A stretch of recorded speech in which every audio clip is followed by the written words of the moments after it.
بسم اللہ الرحمن الرحیم۔ السلام علیکم۔ یہودیوں کا بندر بننے کا یہ واقعہ ہے جو حضرت موسیٰ علیہ السلام کے بعد پیش آیا۔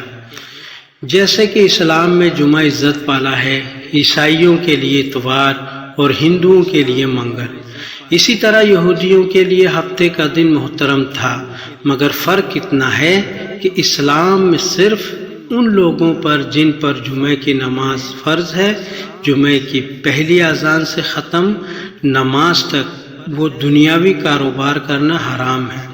جو نماز میں دخل انداز ہوں، عورتیں، بچے، مسافر اور بیمار لوگ اس حکم سے علیحدہ ہیں، کیونکہ ان پر جمعہ فرض نہیں ہے۔ لیکن یہودیوں اور عیسائیوں کے ہاں ان سارے دنوں میں دنیاوی کاروبار حرام تھے، اور خاص کر شکار کرنا سخت جرم۔ موسیٰ علیہ السلام کے بعد یہ واقعہ پیش آیا کہ بنی اسرائیل کے ایک جماعت بحیرہ قلزم کے کنارے شہر ایلیا میں رہتی تھی، جو مدینہ منورہ اور شام کے درمیان ہے۔ یہ لوگ مچھلی کے بہت شوقین تھے۔ رب کی شان یہ ہے کہ ہر ہفتہ اس دریا میں بے شمار مچھلیاں نمودار ہوتی تھیں، یا تو ان کی امتحان کے لیے یا اس مچھلی کے زیارت کے لیے جس کے پیٹ میں حضرت یونس علیہ السلام رہتے تھے۔ باقی دنوں میں سب مچھلیاں غائب ہو جاتی تھیں۔ ان کے منہ میں پانی بھر آیا اور سوچنے لگے کہ کسی تدبیر سے ان کا شکار کرنا چاہیے، جس سے شکار بھی ہو جائے اور ہفتے کے دن کی بے حرمتی بھی نہ ہو۔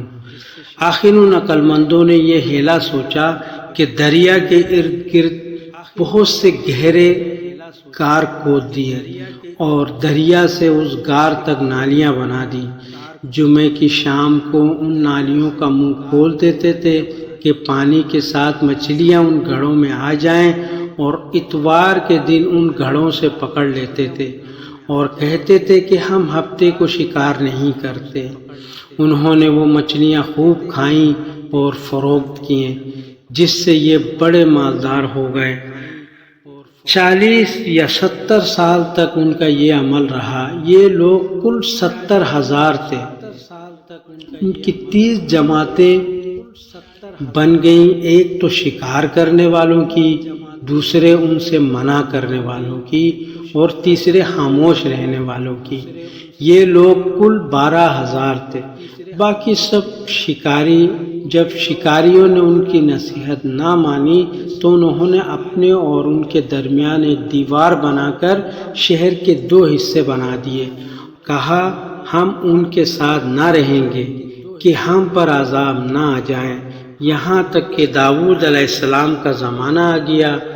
آپ نے ان کو شکار کرنے سے منع کیا اور فرمایا کہ اے بے وقوفو، قید کرنا ہی تو شکار ہے۔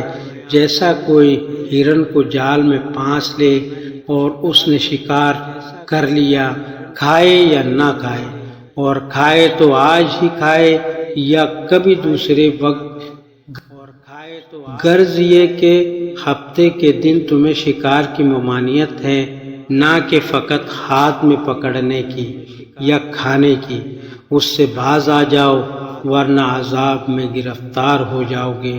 شکاریوں نے کہا کہ ہم تو بہت عرصے سے یہ کام کر رہے ہیں، اگر یہ برا ہوتا تو اب تک ہم کو امن کیوں ملتی؟ تب داؤد علیہ السلام نے یہ دعا فرمائی، جس سے رب کا غضب آ گیا، اور رات میں یہ سب کے سب بندر بن گئے۔ جوان لوگ بندر اور بوڑھے لوگ سور بنا دیے گئے۔ ان کے عقل اور حواس تو باقی رہے، مگر ان کی قوت گویائی جاتی رہی اور جسموں سے سخت بدبو نکلنے لگی۔ صبح کے وقت اس محلے کو لوگوں نے دیکھا کہ نہ تو اس محلے سے کوئی آدمی آتا ہے اور نہ کوئی آواز، نہ کوئی دھواں وغیرہ نکلتا ہے، تو یہ دیواروں پر چڑھ کر ان کے گھروں میں داخل ہو گئے۔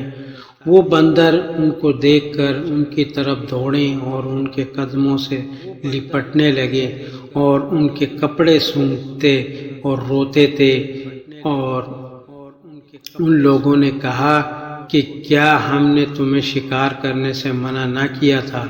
وہ بندر سر ہلاتے اور آنسو ان کے رخساروں پر بہتے تھے۔ اس حال پر ان کو 3 روز گزرے اور سب ہلاک کر دیے گئے، نہ کوئی باقی بچا اور نہ ان کی نسل چلی۔ لوگوں میں یہ مشہور ہے کہ موجودہ بندر انہی کی نسل ہے، لیکن یہ غلط ہے۔ ان سے پہلے بھی بندر تھے اور یہ موجودہ بندر ان سے پہلے بندروں کی اولاد میں سے ہی ہیں، کیونکہ صحیح روایت میں ہے کہ کوئی مسخ شدہ قوم 3 دن سے زیادہ نہیں جیتی، نہ کھاتی ہے نہ پیتی ہے اور نہ ہی ان کی نسل چلتی ہے۔